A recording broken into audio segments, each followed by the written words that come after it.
నమస్కారం ఈటీవీ 360కు స్వాగతం. ముందుగా ప్రధాన అంశాలు.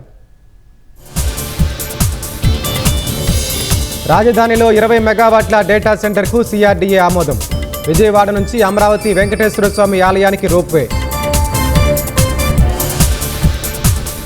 హాఫ్ స్టైల్ పొగాకుకు కిలోకు 10 రూపాయల చొప్పున చెల్లించాలన్న సీఎం.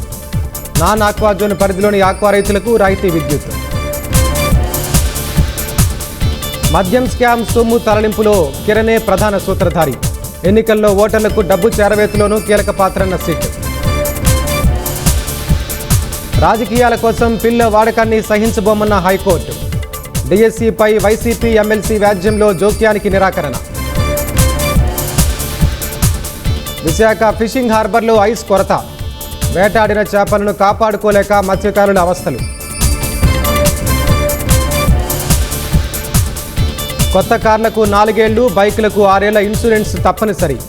బీమా లేని వాహనాలకు ఇంధనం సరఫరా చేయొద్దన్న సుప్రీంకోర్టు. ఎర్ర సముద్రంలో భారత నౌకపై హూతీల దాడి. 13 మంది నావికుల్ని రక్షించిన యెమెన్ సైన్యం. వీసా రెన్యువల్కు ఏటా $4,500 అదనపు భారం. ఐటీ నిపుణులు, టెక్ దిగ్గజాలకు మరో షాక్ ఇచ్చిన అమెరికా.